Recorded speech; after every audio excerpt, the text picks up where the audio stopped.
यह कहानी हिंदू धर्म के दो महान ग्रंथों कल की पुराण और गरुड़ पुराण पर आधारित है, जो हमें भविष्य की एक ऐसी तस्वीर दिखाते हैं जिसे सुनकर हर कोई हैरान रह जाता है। ये कोई कल्पना नहीं, बल्कि उन पवित्र ग्रंथों में बताई गई सच्चाई है। आज हम आपको कलयुग के अंत की पूरी कहानी विस्तार से बताएंगे। हम जानेंगे कि कैसे द्वापर युग के आखिरी समय में धर्मराज युधिष्ठिर के मन में भविष्य को लेकर सवाल उठे और कैसे भगवान श्री कृष्ण ने उन्हें कलयुग के आने वाले भयानक समय के बारे में समझाया। यह यात्रा केवल ज्ञान की नहीं, बल्कि हमें अपने जीवन के बारे में गहराई से सोचने पर भी मजबूर करेगी। महाभारत का युद्ध समाप्त हो चुका था।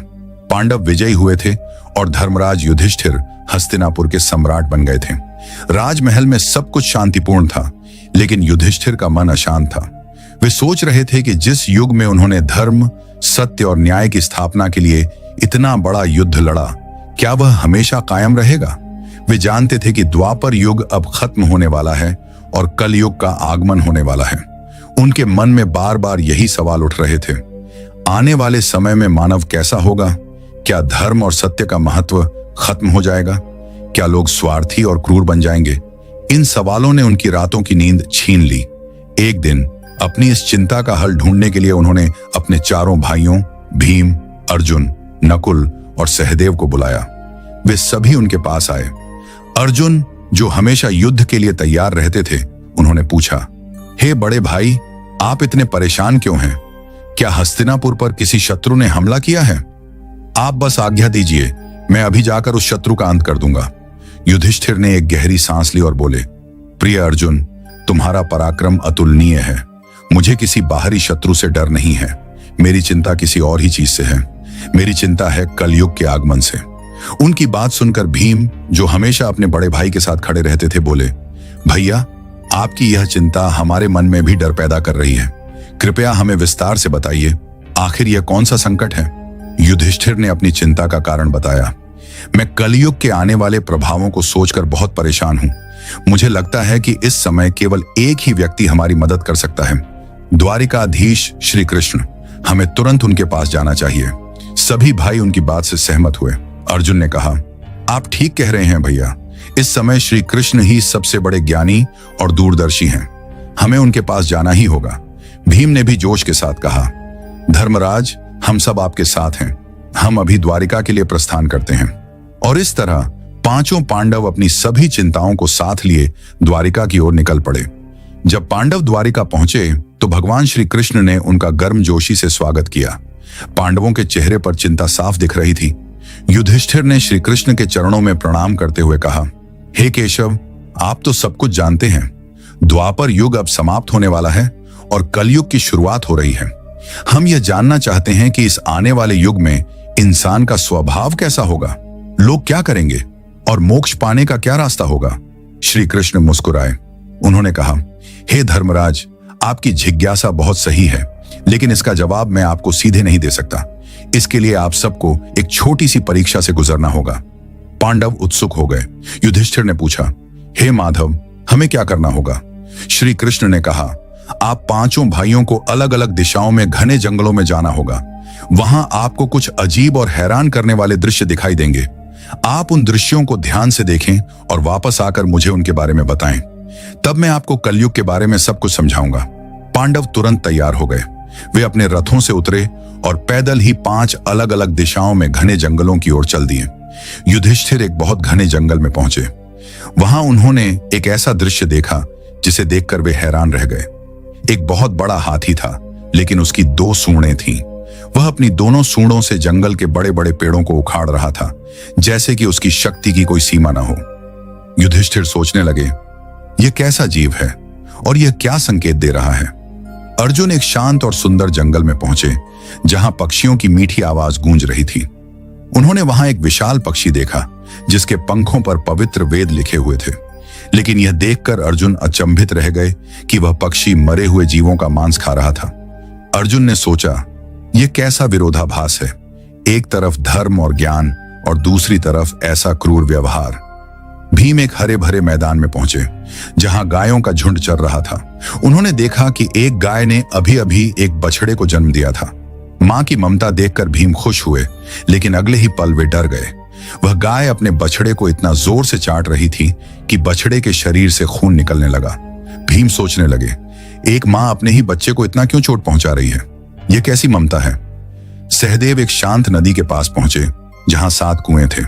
उन्होंने देखा कि 6 कुएं पानी से लबालब भरे हुए थे, लेकिन उनके ठीक बीच में सबसे गहरा कुआं पूरी तरह से सूखा था। सहदेव इस दृश्य को देखकर पजल हो गए। उन्हें समझ नहीं आ रहा था कि जहां आसपास इतना पानी है, वहां सबसे गहरा कुआं सूख कैसे गया। नकुल एक पहाड़ी इलाके में पहुंचे। उन्होंने देखा कि एक बहुत बड़ी चट्टान पहाड़ से नीचे की ओर लुढ़क रही थी। वह अपने रास्ते में आने वाले बड़े बड़े पेड़ों को उखाड़ती जा रही थी, लेकिन जैसे ही वह एक छोटे से पौधे के पास पहुंची, वह चट्टान वहीं रुक गई। नकुल इस दृश्य को देखकर स्तब्ध रह गए और सोचने लगे कि एक बड़ी चट्टान को एक छोटा सा पौधा कैसे रोक सकता है। शाम होते ही सभी पांडव वापस लौटे और श्री कृष्ण के पास अपने अनुभव बताने लगे। युधिष्ठिर ने सबसे पहले अपना अनुभव बताया। हे प्रभु, मैंने 2 सूंडों वाला हाथी देखा। श्री कृष्ण ने मुस्कुराते हुए कहा, हे धर्मराज, कलयुग में शासक इसी हाथी की तरह होंगे। वे दोनों हाथों से लोगों का शोषण करेंगे। वे ऊपर से धर्म की बात करेंगे, लेकिन अंदर से केवल अपने स्वार्थ के लिए काम करेंगे। वे लोगों से सेवा और सम्मान की उम्मीद करेंगे, लेकिन बदले में उन्हें दुख देंगे। अर्जुन ने कहा, प्रभु, मैंने एक ऐसा पक्षी देखा जिसके पंखों पर वेद लिखे थे, लेकिन वह मांस खा रहा था। श्री कृष्ण ने कहा, हे अर्जुन, यह दिखाता है कि कल युग में विद्वान और ज्ञानी कहलाने वाले लोग ज्ञान तो रखेंगे, लेकिन उनका मन पवित्र नहीं होगा। वे धर्म और ज्ञान का इस्तेमाल सिर्फ पैसा कमाने के लिए करेंगे, लोगों को सही रास्ता दिखाने के लिए नहीं। भीम ने अपनी कहानी सुनाई। प्रभु, मैंने एक गाय को अपने बछड़े को चाटते हुए देखा, जिससे वह घायल हो गया। श्री कृष्ण ने कहा, हे भीम, कलयुग में माता पिता अपने बच्चों को बहुत प्यार करेंगे, लेकिन उनका यह प्यार बच्चों को आत्मनिर्भर बनने से रोक देगा। उनकी ममता इतनी ज्यादा होगी कि बच्चे कमजोर और परनिर्भर हो जाएंगे। सहदेव ने बताया, प्रभु, मैंने 7 कुएं देखे, जिनमें से बीच का सबसे गहरा कुआं सूखा था। श्री कृष्ण ने कहा, हे सहदेव, कलयुग में लोग दिखावे में बहुत धनवान होंगे, लेकिन उनके दिल में दूसरों के लिए कोई जगह नहीं होगी। वे अपने पड़ोसी की भूख प्यास की परवाह नहीं करेंगे। इस युग में स्वार्थ ही सबसे बड़ी पहचान होगी। नकुल ने अपना अनुभव बताया। प्रभु, एक बड़ी चट्टान को एक छोटे से पौधे ने रोक दिया। श्री कृष्ण ने कहा, हे नकुल, कल युग में धन और सत्ता मनुष्य के पतन को नहीं रोक पाएगी, लेकिन भगवान का नाम और सच्ची भक्ति, जो एक छोटे पौधे की तरह लगती है, वही उसे बचा सकती है। सिर्फ यही शक्ति मनुष्य को विनाश से दूर रखेगी।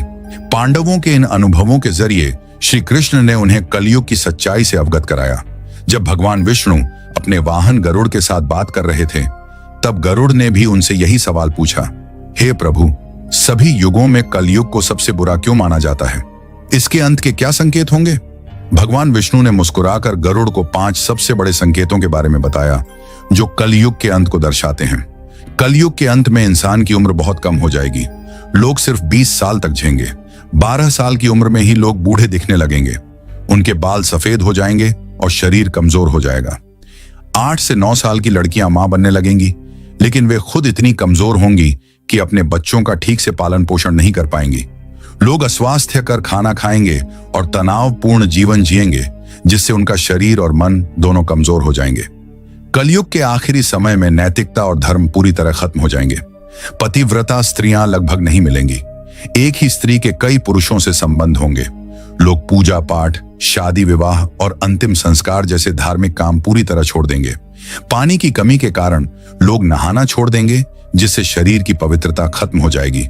लोग चमकीले और भड़कीले कपड़े पहनेंगे, जो उनकी भौतिकता को दिखाएगा। इस समय प्रकृति का भी विनाश होगा। पेड़ों पर फल और फूल आना बंद हो जाएंगे। सिर्फ शमी का वृक्ष ही बचा रहेगा। लोग शाकाहारी भोजन पूरी तरह छोड़ देंगे और सिर्फ मांसाहार पर निर्भर होंगे। गायों की पूजा बंद हो जाएगी और उन्हें सिर्फ दूध और मांस के लिए पाला जाएगा। यह सब इंसानों की लापरवाही और प्रकृति के शोषण का परिणाम होगा। कलयुग के अंत में बारिश बहुत कम होगी।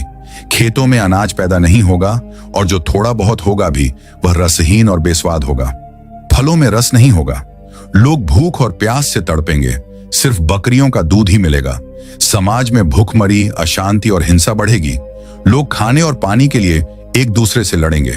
कलयुग के अंत का सबसे भयानक संकेत होगा 7 सूर्यों का उदय। भगवान विष्णु स्वयं सूर्य की किरणों में समाकर धरती का सारा पानी सोख लेंगे। 7 सूर्यों की भयानक गर्मी से पूरी धरती जलकर राख हो जाएगी। इसके बाद भगवान विष्णु रुद्र रूप में मेघ उत्पन्न करेंगे, जो 100 सालों तक लगातार बारिश करेंगे। इस भयंकर बारिश से पूरी सृष्टि जलमग्न हो जाएगी और सब कुछ खत्म हो जाएगा। यह प्रलय सृष्टि के चक्र का एक हिस्सा है। जब पाप अपनी चरम सीमा पर पहुंच जाता है तो विनाश होना ही होता है, लेकिन यह अंत नहीं बल्कि एक नई शुरुआत है। भगवान विष्णु ने गरुड़ से कहा, हे गरुड़, यह विनाश केवल अंत नहीं है बल्कि एक नई और पवित्र सृष्टि की शुरुआत है। जब यह सृष्टि खत्म हो जाएगी तो भगवान अपनी इच्छा से एक नई, शुद्ध और पवित्र दुनिया की रचना करेंगे। इस नई दुनिया में धर्म, सत्य और आध्यात्मिकता फिर से स्थापित होगी। केवल वही आत्माएं इस नई दुनिया में जगह पाएंगी जिन्होंने अपने जीवन में धर्म और सच्चाई का पालन किया होगा। इस कहानी का सार यह है कि चाहे कितनी भी मुश्किल परिस्थितियां क्यों ना हो, हमें हमेशा सच्चाई और धर्म के रास्ते पर चलना चाहिए, क्योंकि यही हमें हर विनाश और संकट से बचा सकता है। यह कहानी हमें सिखाती है कि जीवन में भौतिक सुख सुविधाओं से ज्यादा महत्व नैतिकता और सही कर्मों का होता है।